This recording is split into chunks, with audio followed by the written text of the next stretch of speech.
Star Wars, best place for below average Star Wars.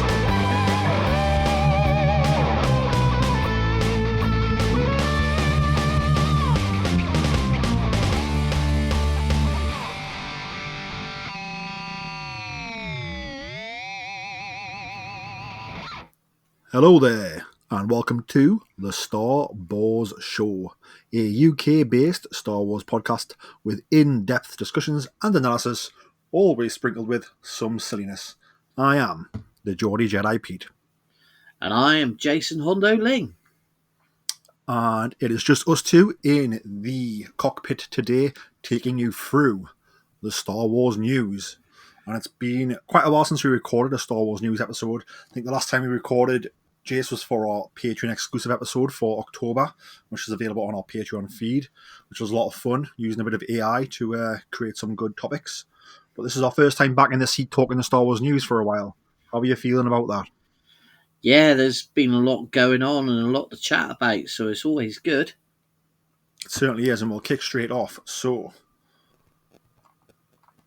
in the story, that's probably the biggest story in Star Wars news, probably this year, you could say.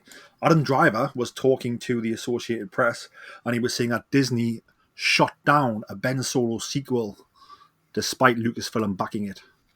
And to give a bit more information on that, so in a new interview with AP, Adam Driver has revealed how the Disney company shot down an idea for a Ben Solo sequel film that he and Steven Soderbergh spent 2 years developing with the backing and support of Lucasfilm, including Kathleen Kennedy and Dave Filoni. What he said was, I always was interested in doing another Star Wars.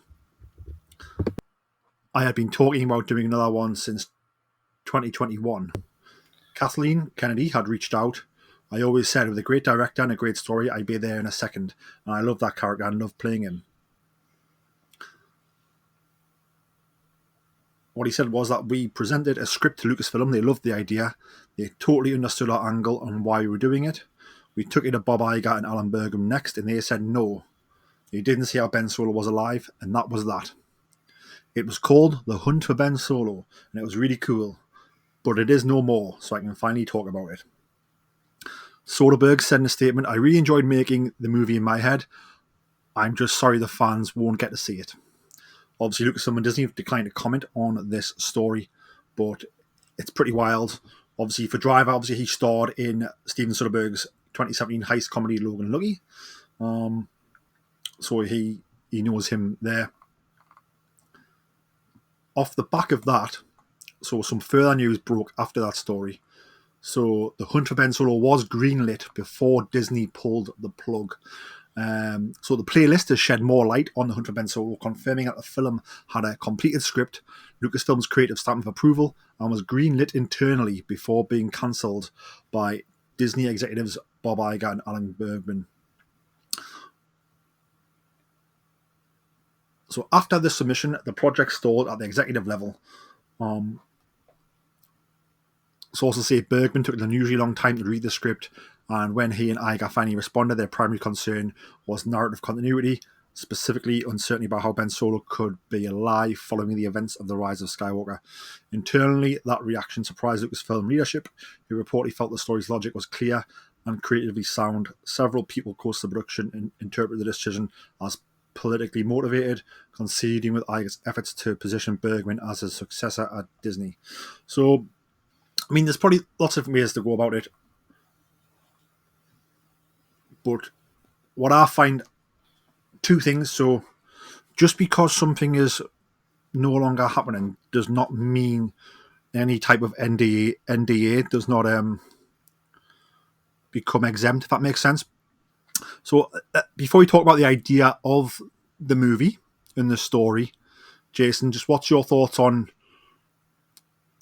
Adam Driver's obviously chosen a certain place and a certain time to disclose information with the Associated Press, who I think he has a good understanding with, and then they've presented it in sort of, not as clickbait, they've presented like a really cool article on it, which was like, really cool information and designed a lot of buzz rather than sort of negativity around it. So what's your thoughts on Adam Driver deciding now to sort of reveal that he was up for return as Ben Solo, that he'd actually developed the story.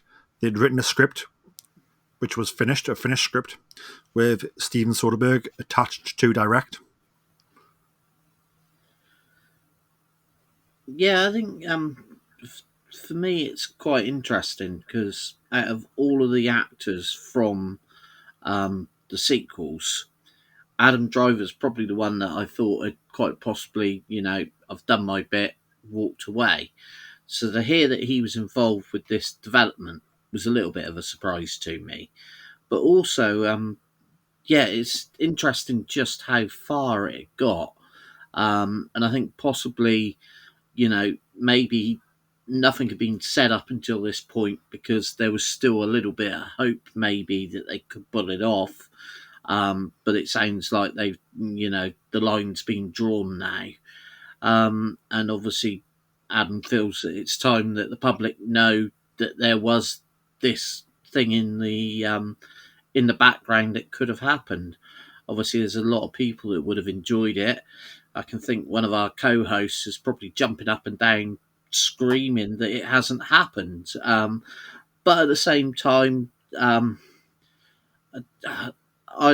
sort of felt that Ben Solo's story had come to an end, not necessarily the end that people wanted.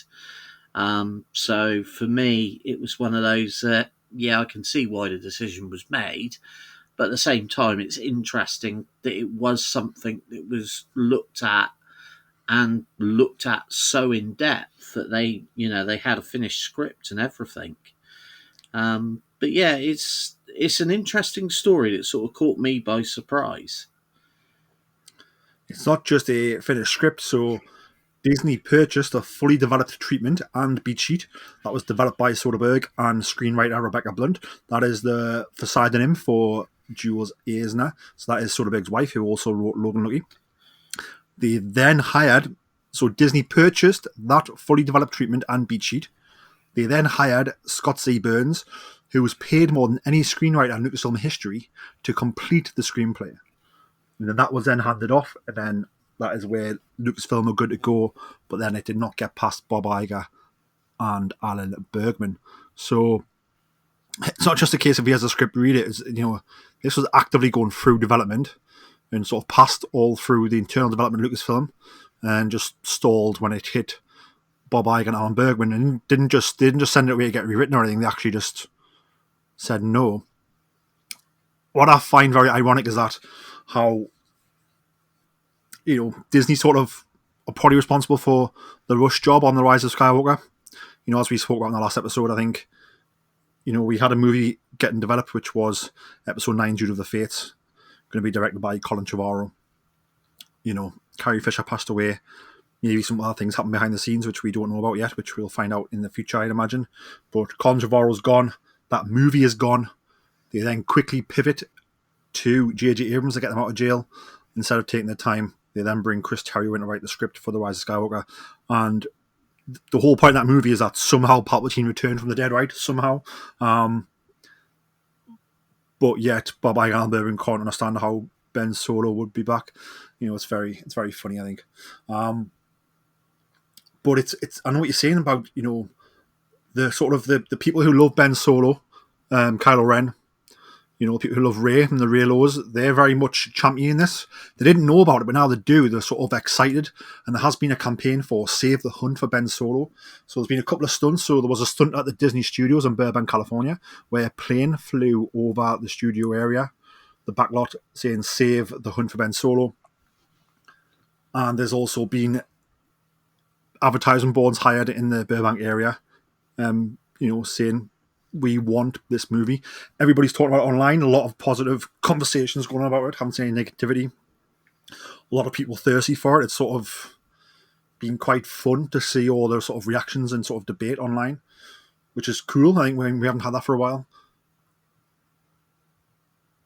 So I think, I'm not saying it'll change their minds, but there's obviously room for this, and I think Steven Soderbergh's not just anyone. You know what I mean? He's an absolutely fantastic filmmaker. So who knows?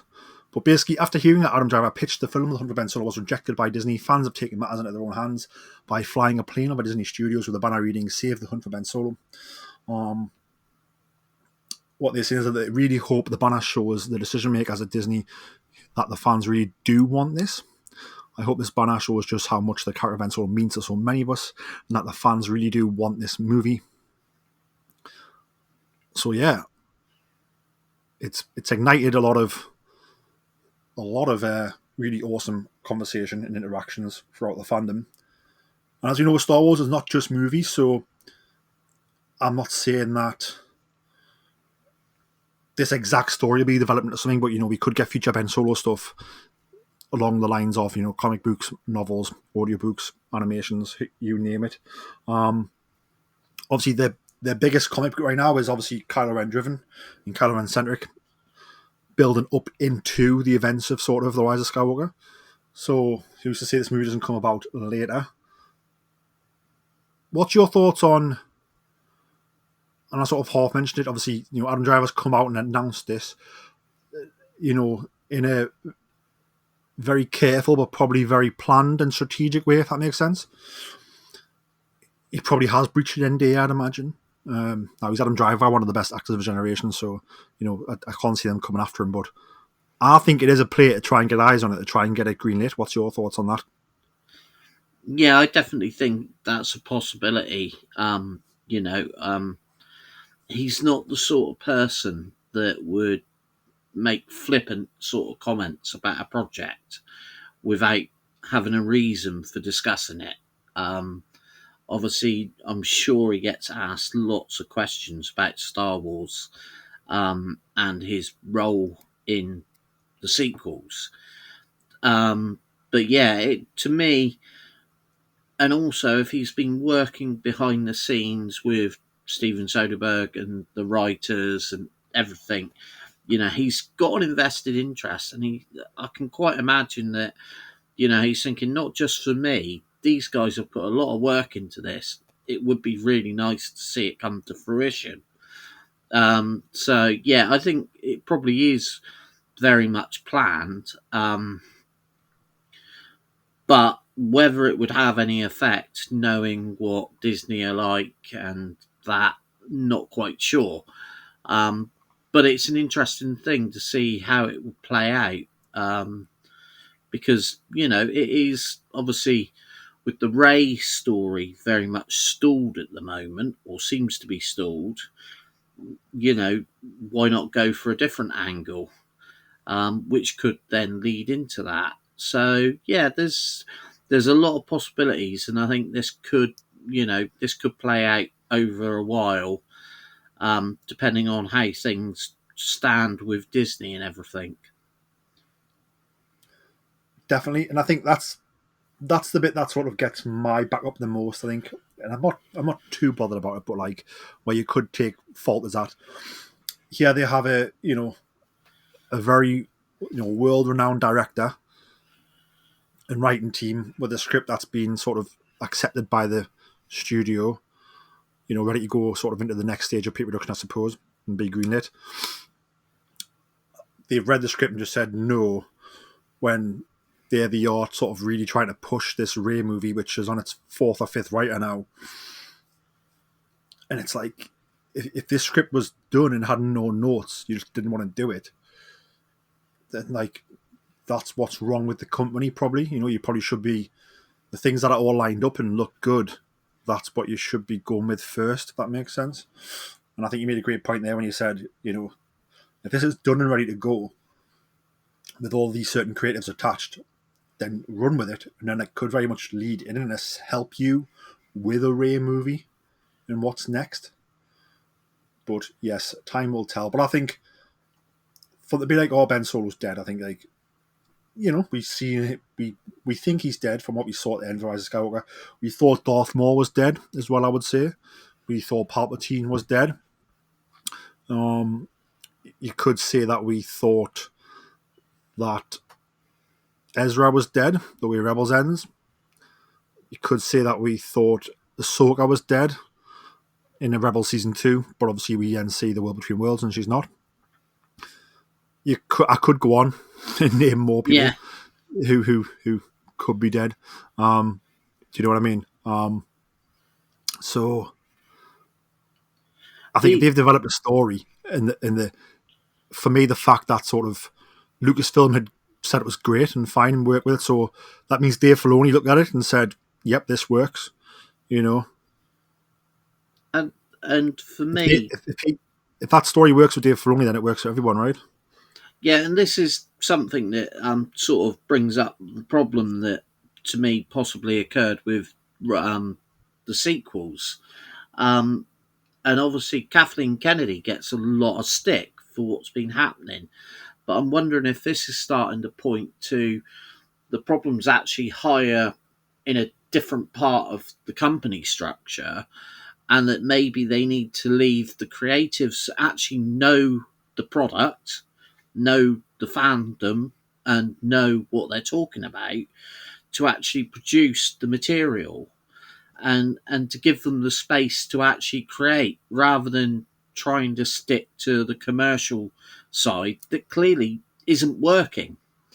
You know, and yeah, it makes you wonder if maybe the interference has been too commercial, and that's partly what's causing the issues that grate everyone so much. It certainly is, yes. Moving on from the Hunt for Ben Solo, we had some Hasbro announcements at MCM Comic Con. So we'll talk about the vintage collection first. So we had a Darth Vader from Return of the Jedi, Emperor's Wrath. So it comes with sort of Vader covered in lightning, and I believe the helmet sort of is sort of lit up like it is when the lightning's pulsing through it, and the hand does come off. It's a cool little figure. Cool little accessories, definitely for good for displaying, I suppose, play modes for children as well. You've got this Vader depicting this very emotional and big turning point in Return of the Jedi, which is cool. We then have a Maul from Maul Shadow Lord, and they've got the Maul Shadow Lord sort of graphic on the card. So this is the figure from as portrayed in that show, which we've not seen yet, and it's very much Maul looking like he did at the end of the Clone Wars. Same lightsaber get up, same legs, same attire. What is your thoughts on? I suppose let's deal with Maul first. What's your thoughts on this Maul, and us getting our first look at sort of a Maul as depicted from this new show? Yeah, I love these. I, as you know, I don't get hugely excited about the Hasbro stuff, but I have to admit these three figures together really did press the button for me. Maul, obviously, I've always said he's a great character, someone I love, and obviously my daughter, it's her favourite character. And I looked at this and I thought, that'd be a really, really nice figure to get for her. And also, actually, I'd probably quite like it because I think it'd make an excellent display piece.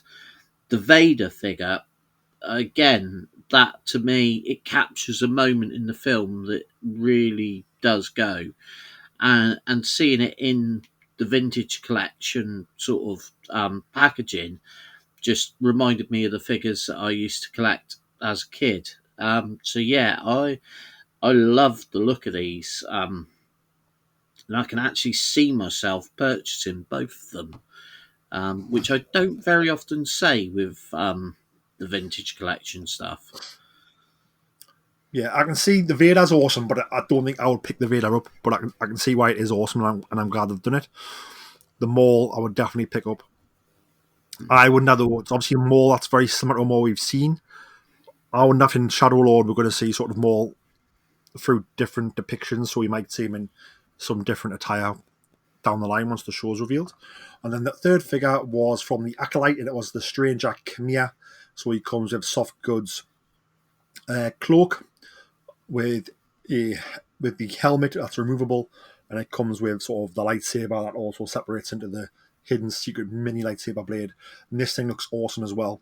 We've had the Black Series come here, and then now we've got this. And what this says to me is that we're getting a lot of awesome Acolyte merchandise and sort of books now. The show is finished, and obviously we know what happened there. But like this character was awesome, and I think when you looked at this character and you looked at Darth Plagueis, we didn't know which the show was probably only going to go to even stranger in awesome places. I think to me, it says there's life after the show. You know, the fact that releasing these figures and they look awesome, and people will pick these up because of how awesome they are. What's your thoughts on this Kamiya figure? Again, this one really struck me. Kamiya obviously was an amazing character, and I think they've done it real justice. I looked at the photographs, the posability. Again, it's one that I'd actually liked quite to have as a display piece. So yeah, I think they've really pulled it out of the bag with these figures, and they do look really cool. The Kamiya also comes with the Cortosis gauntlet on his wrist as well, which looks really, really cool. We also had some Black Series announcements, which were like absolutely awesome. So we had, I suppose to start with, probably the most exciting one was, well, for me anyway, was Jedi Master Dooku. So it's Dooku from Tales of the Jedi. So they made sort of a live action version of that Dooku. The Christopher Lee likeness is fantastic. It looks awesome. We also have Kyle Katarn from Dark Forces. I know a lot of people will be excited for this figure. And again, it shows sort of Hasbro's delving into sort of the far depths of the Star Wars universe, which is really cool. We have Quinlan Voss from the Clone Wars, which also looks cool. And we have the 7th Sister Inquisitor from Star Wars Rebels. I think all 4 of these are fantastic. They look great. Looks like all of the characters with lightsabers, they come with the new sort of lightsaber swing effect. So you have a normal blade that fits in, or you have a blade that looks like they're sort of swinging it for posability, which looks really cool. Which one of these figures is your favourite? I have to admit, the Dooku, they've really done a really good job of that. And Dooku's one of my favourite characters. So yeah, I really like that. I also like the Quinlan Voss, because obviously he's quite an important character that only appears in brief snippets. I'm not quite sure about the 7th Sister. The face looks a little bit weird to me, but I'm just looking at a picture, so I don't know. But no, all of these, again, really, really jumped out. The Dooku especially, I think, because it shows the 2 different faces and that. Yeah, I could definitely go with those.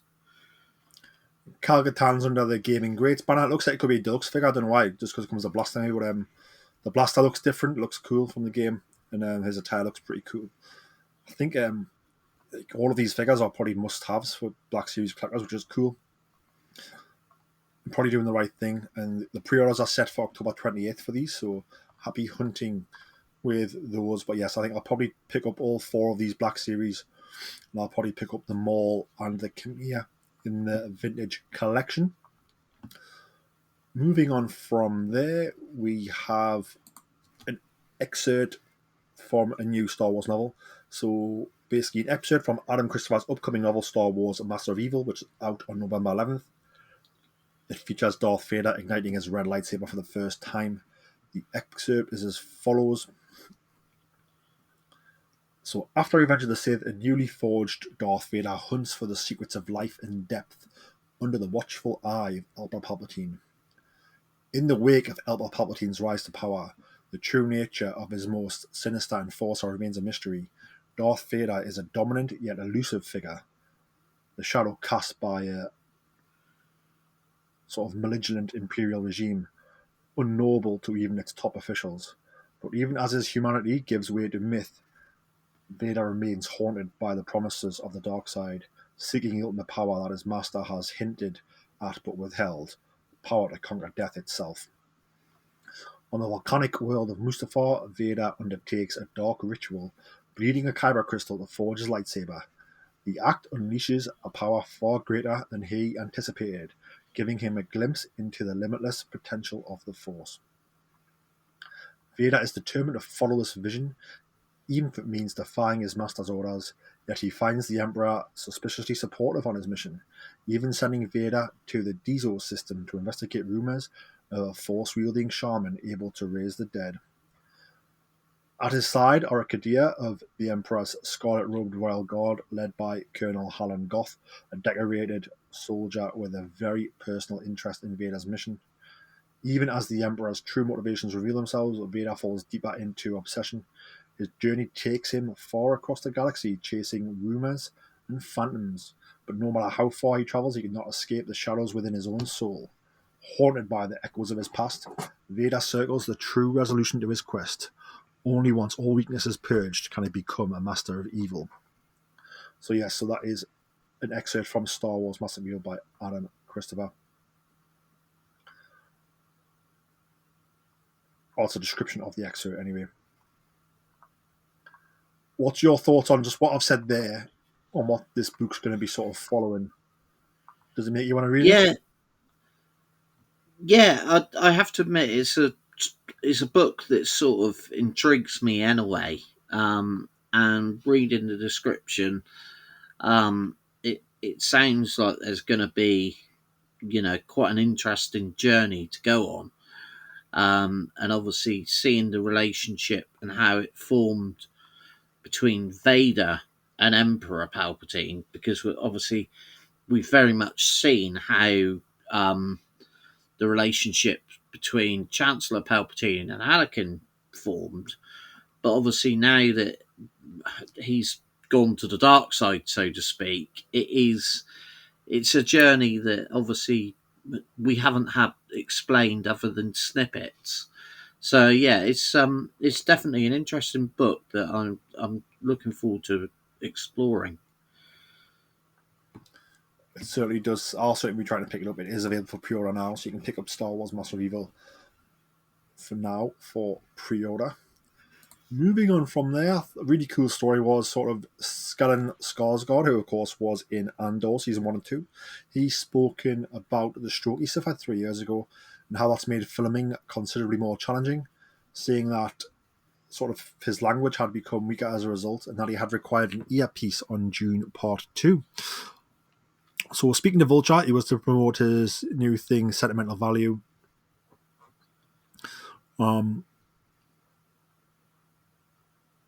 He sort of got talking about what was going on. What he said was sort of it was perfect timing, adding that his language had become weaker as a result and that he had required an earpiece on Dune Part 2. Suddenly I can't come up with names, he said. I can't follow a thought or make an argument that spans several sentences that gets to the point. That is extremely frustrating, but on the other hand, I'm alive, I can work. What he said was, he's not afraid of dying, but I am afraid of not being capable of living, and that is a fear.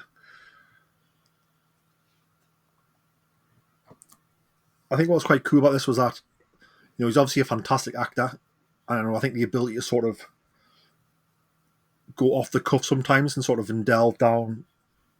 And actors do this often where like the director will get like one or two in the can of like the exact script, and then then the actor sort of not go full ad lib, but like add bits in there and take the character different routes, and you might get something different. Obviously, Skarsgård sort of saying that ability for him is a lot harder now, and that he's actually having to sort of have his lines through a headset at times, depending on how he's feeling and how he's doing. So he's finding it very difficult to memorize his lines, and in turn that adds to the point if you cannot memorize his lines, then if something different must have come up, it's difficult to sort of move it down in a different direction. What's your thoughts on sort of what he said? And obviously, like I said, he's a fantastic actor, fantastic in that, as we know. One of the stand-up performances of many in that awesome show that was Andor. But for me, I'm just glad that he's still acting. He hasn't let it stop him. And yeah, he's had to maybe find some other ways to sort of get through things and to get his lines and to memorize things, as he said. But he's still here, he's still going, and he's still acting incredibly well, is what I would say. Yeah, it's an interesting story, and it highlights something that I think is quite important, because obviously strokes are very serious and affect a lot of people. And I actually worked with someone who suffered a stroke, and I've seen how his life, he's very much got a fight during the day. His body sort of doesn't want to do what he wants it to do. So obviously, when I first read this, I was like, crikey, I didn't even know he'd had the stroke. And I thought to do the role that he did in Andor was it must have been challenging for him, and just goes to prove what a strong actor and strong person he is. So I'm glad he's sort of spoke about it and sort of highlighted what people have to go through. And a lot of times when you see strokes, you think of older people and towards the end of their life. But obviously he's come through it, and he's working still, and that's absolutely great. And I think for purely selfish as a viewer, I'm glad he's been able to do that. And I think it's important that the actors do talk about the process that they go through, and how sometimes we think, oh, they're getting paid lots of money to get up on screen, play this character, it's all great pretend, but there's a lot of work that does go into it and creating the character that we all know and love. So yeah, I'm really pleased that he's been able to communicate this, and talk about it. And long, he says in the article that he's 74, he's lived a naughty life, and he's just glad that he's still living and able to do stuff. And I think that's great. And long may he continue. Hopefully there's lots of stuff still to come from him. So yeah, I'm really, really pleased that he's been able to talk about it. And moving on from one awesome actor to another, Hugh McGregor is to be honoured with Bafta Scotland's Outstanding Contribution Award. So yes, Bafta Scotland have announced that the Perthshire-born actor, director and producer Hugh McGregor is to receive the Bafta Scotland Award for Outstanding Contribution to Film and Television at the Bafta Scotland Award ceremony in Glasgow, and that was on Sunday, November 16th.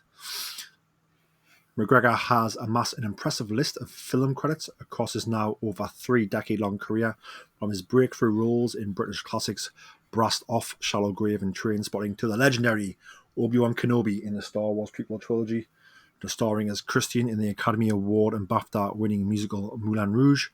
McGregor's film career has been highlighted by a continuous string of bold performances. McGregor has previously been recognised by BAFTA Scotland, winning awards for his roles in 1996's Trainspotting and 2003's Young Adam, as well as a nomination for reprising the role of Mark Renton in T2 Trainspotting in 2017. Hugh McGregor said of being recognised by BAFTA Scotland, "It's so lovely to be thought of for this year's BAFTA Scotland Special Award, and I am excited to go to the event and looking forward to meeting with my peers there. Who knows, a new collaboration could be born out of such a thing. Thank you, BAFTA Scotland." Yes, I think 3 decades long, and Cuban still looks great, right? He's probably for as long as he lives, he'll still be acting, right? But yes, like an outstanding contribution award for Hugh McGregor. And as Star Wars fans, I think he's done so much. He did all 3 of the prequels. He came back and he's done the Obi-Wan Kenobi series. Will we see him in Ahsoka season 2? Maybe his Star Wars isn't done. He's been talking recently about wanting to do more Kenobi. But what's your thoughts on Hugh McGregor getting the BAFTA Scotland Outstanding Contribution Award, and what's your thoughts on his future as Obi-Wan Kenobi? Yeah, well-deserved awards. Obviously, Ewan McGregor's done some amazing stuff over the years. I loved it when he was in Fargo as well. The series, he was amazing in that. And yeah, I'm really pleased to see that he's being recognised. With the Obi-Wan stuff, obviously, I think when he first got cast, when I'm thinking back to I can remember hearing the news and thinking, oh, not sure about that. And then seeing him on screen and the work that he did, and the way he captured, you could believe this was a younger version of Alec Guinness. It was amazing. And then to see what he did with Obi-Wan, that series was brilliant. I loved it. So yeah, I'd like to see him do more. But at the same time, I want them to keep the responsibility to the character of Obi-Wan, and to the story that we already know. But yeah, well done to Ewan McGregor. Indeed, well done to Ewan McGregor. A fantastic actor. As a film fan, everything he's in is pretty awesome. But as a Star Wars fan, he particularly captured our hearts as Obi-Wan Kenobi. And I think when obviously Alec Guinness did a fantastic job as Obi-Wan Kenobi in the original trilogy, and then Ewan sort of continued that, but also like made it his own. And did it. He did it different enough to where he could bring his own things to it, but it also ties in beautifully. And I think that's also a big challenge. Obi-Wan was already iconic before Ewan McGregor was cast as him. He was able to sort of bring new life and to keep that legacy going, which I think is absolutely fantastic. That brings an end to sort of all the Star Wars topics I had listed to talk about. Jason, is there anything Star Wars you want to talk about before we wrap things up?